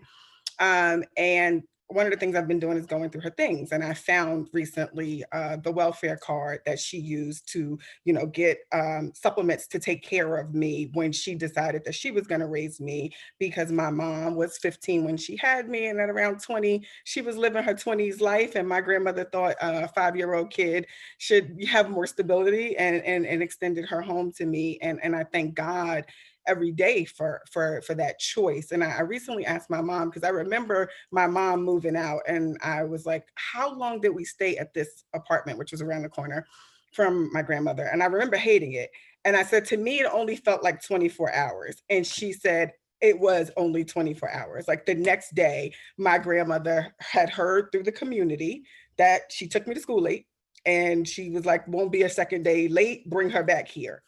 And I think about that when we talk about place, right? And some of the assets that occur in neighborhoods, and the roses that bloom, even in the face of structural racism, right? And so, never in imagined years, 5-year-old Chekemma, 10-year-old Chekemma, 13-year-old Chekemma, would I think that I would be, talking to so many people, or saying that I'm the president and CEO of the Philadelphia Youth Network. It just wasn't even in my lexicon or my vision of what I could see. And it made me think so much about why it's important, not just as backbones, but to always be the caring adult that a young person encounters, because so many times what we're asking for more than faith, right? We're asking you to believe in the unseen, to accomplish goals that you have not seen anybody do. As a cycle breaker myself, I am often tell people that I'm building without a blueprint. Like, I pray that my kids are going to be okay. But truth be told, I have no idea completely what I'm doing, because I was raised by my grandmother. My husband and I haven't seen many folks, raising kids together. So, and he has his stuff and I got my stuff. We're pretty much the same. in that regard. And so when I listened to Arnold's presentation, the first thing I thought about was I want to share with you the 3 beliefs that PYN has about young people, because I think it's critical that all caring adults share some of these beliefs as an antidote to some of the messages that they constantly receive. And the first belief is that power is within. So we often define people by the circumstances in ways that we can understand, but we really do have to speak life into young people, and there is power within them, their circumstances, their identity, their authenticity. All of those things matter to them becoming what it is that they see in their hearts, right? We come to the world and we forget all the gifts and talents because of the ways in which circumstances play out. But we are, as adults, can reflect back to young people that they are powerful, that power is within. I think the other piece is potential is limitless, right? And so there are circumstances, and I personally believe that every person is going to get to their destiny. The reality is, choices will either take you directly to it. You'll either take the short version or you're going to take the scenic route. But either way, there's nothing here on earth that's going to prevent you from fulfilling, the will and the call on your life. That's just not how it works. But the way the world kind of constructs systems, it tries to tell you that you're not powerful, that your potential is only measured by all of these barriers or circumstances, and that there are limits. And I feel like what was really great about Arnold's presentation was the marrying of the science and the data with the real impacts both of transformation and what happens when your feet are stuck to the floor, right? When you are on that sticky floor, what happens?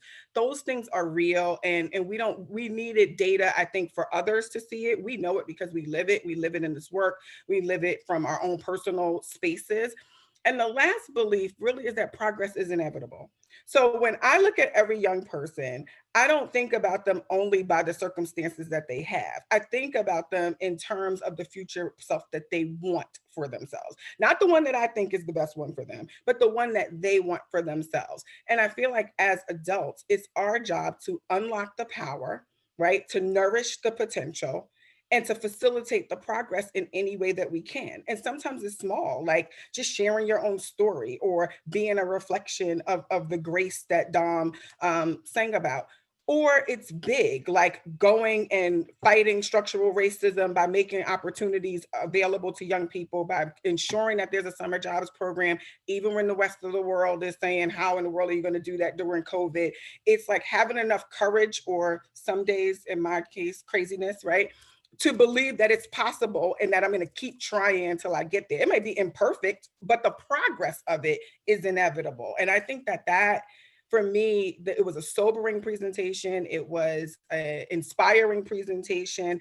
It was an igniting presentation for me. And it reminded me that in the seat that I sit, as long as I sit there, it is my job to dismantle brick by brick, person by person, policy by policy, all of the systems of oppression that are in place, as long as I can do that. So that was my initial reaction to the presentation. Thank you, Chekemma. So much that I wish we had 2 more hours for even just these intros. I'm getting ready to ask Alvin Warren to jump in. Alvin's relatively new to the network, but not new to place-based equity work. And I'll just say, I first met him decades ago when he was helping Native communities buy back their traditional lands. He's former secretary of the Office of Indian Affairs in New Mexico, and literally until a few months ago was leading the Native portfolio and a lot of work in New Mexico with the W.K. Kellogg Foundation. He's now working out of an office 5 minutes from his Native community, his tribal home. We're happy for Alvin to be able to be in his place. And we're really excited to have Alvin with us in this reflection moment. So Alvin, I'll kick it over to you. Thank you for joining our network. Good morning, everybody. First, I just want to say how excited I am to join you all, even in this virtual way. And thank you for welcoming me so warmly into this community. Trent and I also want to say that I wish you strength and healing. I'm also somebody who was very close to my grandmother growing up and lost her when I was in college. It was something I felt very deeply and for a long time. So I have a sense of what you're experiencing. As Steve mentioned, I'm a member of Kapo Owinge, also known as Santa Clara Pueblo, which is a tribe in northern New Mexico. It's also where I live with my family and many of our relatives. For over 30 years, I've worked to uplift and strengthen Native people and communities, and try to advocate for justice and equity for Native people in terms of how we're treated by the United States of America. In my current role for the Llano Foundation, I'm excited to support a mission that recognizes the potential in all young people and seeks to inspire excellence in education and in learning in our place here in New Mexico. One of the very first things I did when I came into my new role is I reached out to Steve and I said, help me to find the statistics for how many opportunity youth we have in our region. And our region, which is a 7-county region, is overrepresented. This is pre-COVID, overrepresented in terms of the number of opportunity youth, many of whom live in very, very rural communities. In fact, our region doesn't have very large cities, as most of you would probably think of them. So there are a number of youth that are part of our mission, and that I am inspired to be part of this panel to help me with how we best serve and work with them. So, I was just blown away by Arnold's presentation. So much incredible data that reaffirms what I've experienced in my career and what many people in our communities experience. And I also want to say how much I appreciate the data that Arnold shared about Indigenous people. I've been to many conferences over 3 decades and unfortunately cannot keep track of the number of presentations by experts that totally exclude Native Americans. And this was not one of those presentations, and I'm grateful for that. But I think it's very telling that even when you have a national expert, such as Arnold, who has really sought out the kind of studies needed to kind of convey the points he made, that there were still at least 3 studies that he referred to that did not include data about Natives. We should all be troubled by this. This used to be the experience, and still is all too often the experience, of Asian Americans. And in fact, for many of us, there isn't sufficient differentiation and disaggregation of data, particularly among Hispanic, Latino, Chicano people. There are so many places where we don't show up in the data in the ways that truly reflect our communities and who we are. And I think this is really problematic, because that's the data that's used for crucial decision-making, including policy and how federal and state and philanthropic funding is allocated. It's no surprise that in the world that I work in, philanthropy, there continues to be significant underinvestment by philanthropy in communities of color, all communities of color. So this point about data, I think, is super crucial. And I'll give you one example. Even in the midst of COVID, many states and localities don't track the number of Native people affected by COVID. And in New Mexico, there was a point at which 60% of the positive cases in New Mexico were Native Americans, although we make up about 10% of the population, 60%. So, one of the things that I think is important, and with Arnold's presentation, is the way, kind of the framework necessary for us to think about the historic trajectory. The invisibility, in this case of Native people, is not an accidental thing, it's an intentional thing. It's an intentional act that is part of the colonial process, because subsequent to not being able to kill all of us through genocide and pushing us west or into reservations that Arnold talked about, when we sort of did not do what we were predicted to do, which was die off and fade away, the last remaining way to make us disappear was literally to make us invisible. And so for all the places where you don't see us, that is actually not an accident. It is an intentional process. Each of us has a role to play in reversing and challenging that invisibility. And I want to mention also, speaking of this data, that when I saw the description, Arnold, that you shared of the life course framework, one part in the strivers, and this is sort of mind-blowing for me, because I haven't ever seen that presentation of kind of, the truly disadvantaged and the thwarted strivers. It really fits what I know to be true. And as I was watching you map the thwarted striver's path, there was a part there that I think you might want to consider including another red dot, and that is from college enrollment to college graduation. And we know that the data for all of our communities, there are so many of our folks who start college and don't finish, right? And more, and another whole set, and this is, I don't want to say this in a sort of a negative way, there's a whole other set of individuals who start college and they approach it in fits and starts, and they eventually succeed. And there's something magnificent and powerful about that, but they're not in those 6-year degree attainment data, right? So for Native people, I just kind of glanced at it, 41% of Native students who started off seeking a bachelor's degree actually graduate in 6 years, compared to 63% of white students. Same data applies to other communities of color, students of color. What was more troubling to me is that between 2000 and 2017, the percentage of Natives 25 to 29 who had attained at least an associate's degree actually dropped. And that's very troubling. And unfortunately, I think it lends itself to the point you made, Arnold, about sort of the impermanence, the unreliability of sort of generation to generational sort of sustaining that trajectory.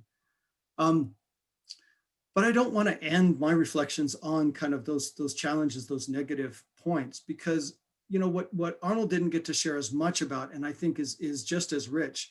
We missed maybe because of a little bit of time, is this point, the point about value, the value of meaning-based interventions. And you know, Ruth and Trenton, well, actually all three of my predecessors speakers, including Chekemma, talked about the importance of affirming who our young people are.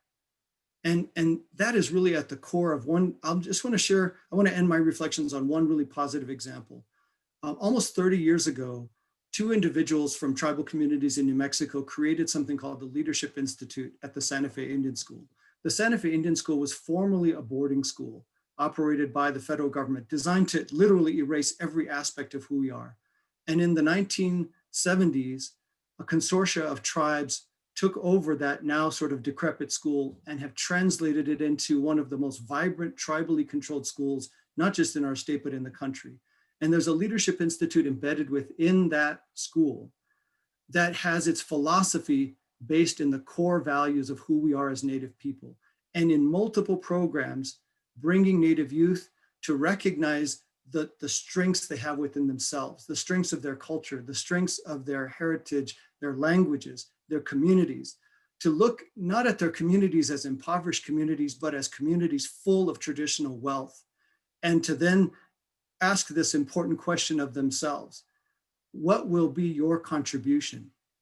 So powerful, because they reflect on, yes, the 100 years of the process of colonization, the many, many impacts, but they integrate into that the stories of all of our ancestors, our predecessors, who have stood up, who have challenged, who have fought back, to say, this is the legacy you have.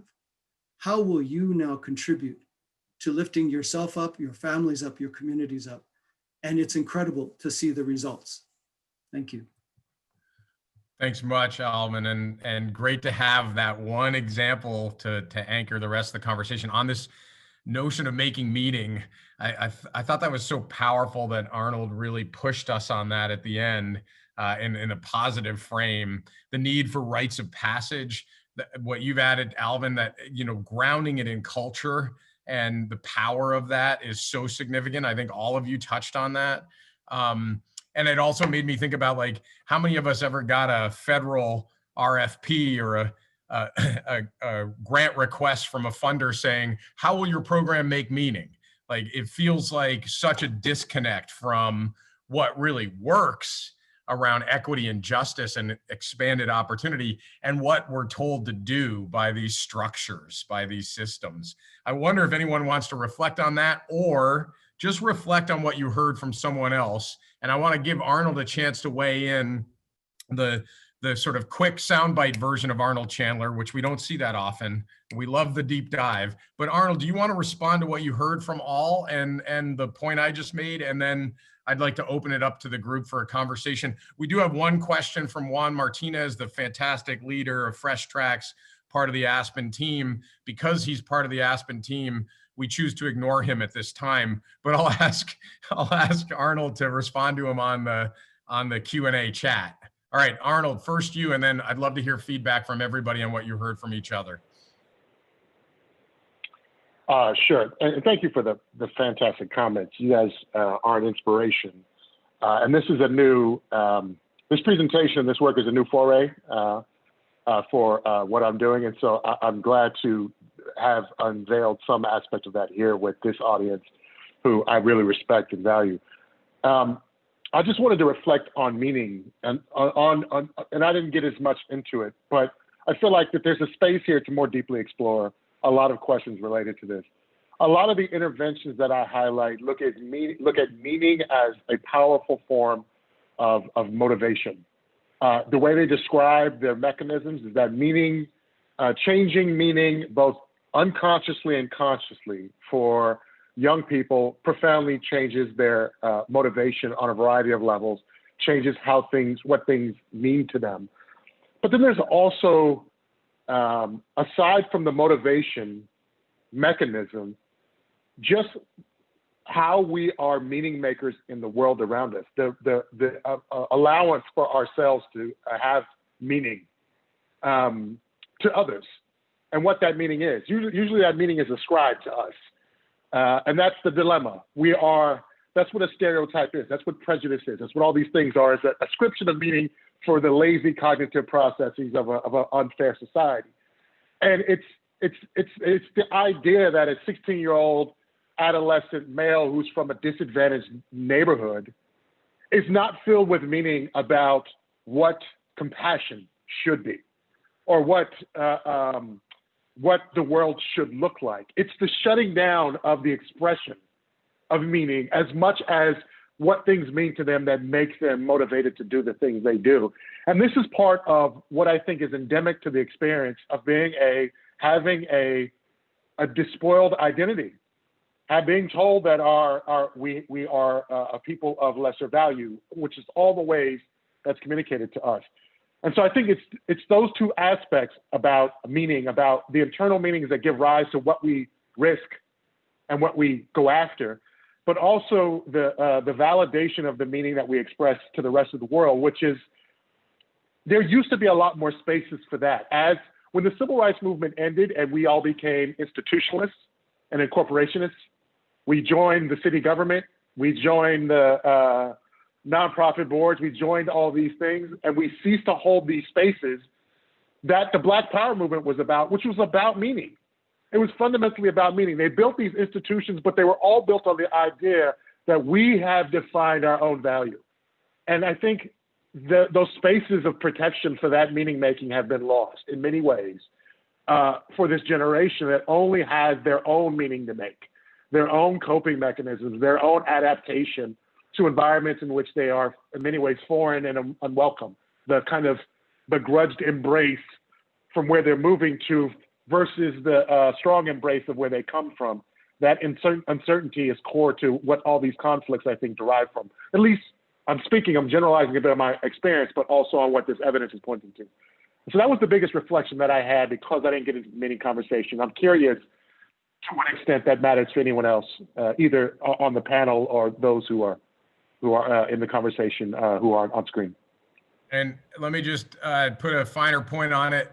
Closing comments in reflection on the reflections. So we're already at time, folks. We're going to go a couple minutes over and then segue to breakouts, and then this powerful afternoon closing plenary with incredible folks like Jimmy Santiago Baca and Dan Porterfield and Alicia Garza and Eric Liu. But before we get to all that, let's go to closing. Short points. I apologize that we've run out of time. We knew this was going to happen, but anybody want to jump in or weigh in? Let me see you come off mute, somebody.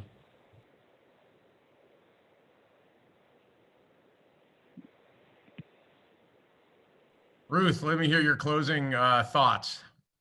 I know you're gonna pick on me.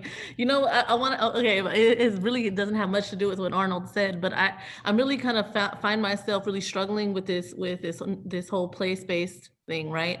And I said a little bit about it in the chat, but I guess I'm just going to be really vulnerable and share my thoughts on this, and I'll try to be brief. When I think about like when Arnold presents his data around struggles, you know, our communities of color are experiencing in the environments that they live in, I think about my son, you know, and I brought I have two sons, both now 18 actually, 10 months apart. And one of them I've brought to Aspen before, and he's presented amazing. And he hasn't struggled as much as my other son, my younger son, who just turned 18 a few days ago.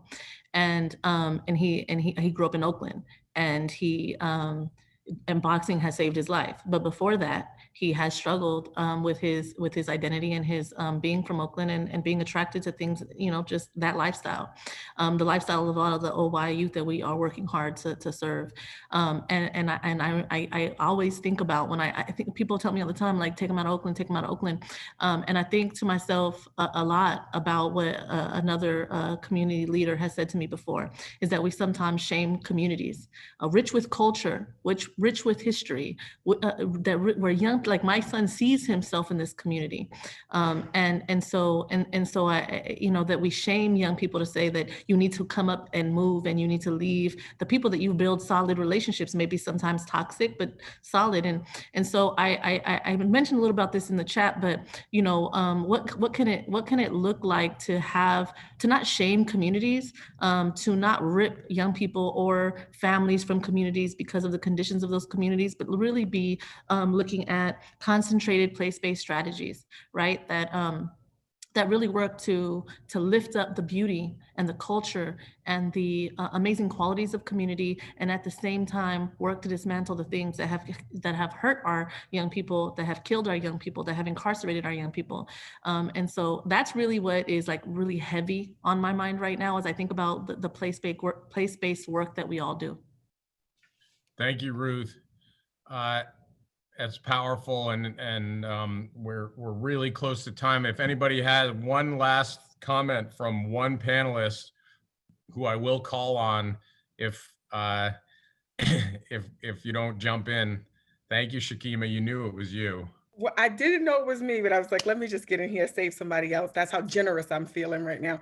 I think what Ruth just said is really important. And when Arnold was presenting and he talked about the work on grit, I wanted to make this point, which is that like the idea that we tell young people to succeed at all costs is both a form of re-traumatization and a form of privilege.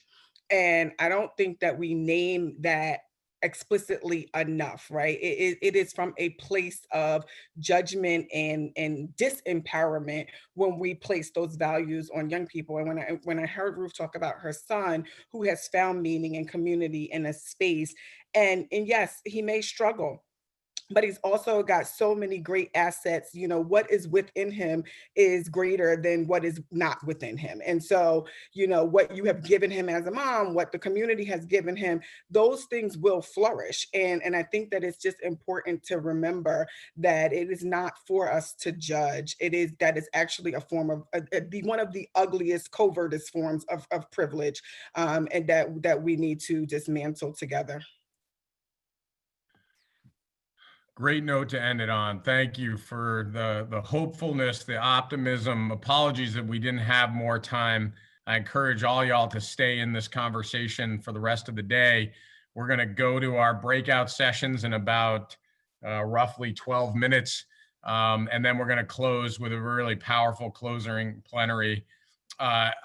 Deep admiration and appreciation for the space that every person in this Zoom grid creates for young people to actually make meaning, to break the cycle that Arnold helped so brilliantly articulated for us and identified for us. So thank you to all of you. Thanks to the participants who have viewed this and stayed with us. We'll see you at the breakout sessions. We'll see you at the closing plenary. This was incredible. Thanks, everybody. Thank you.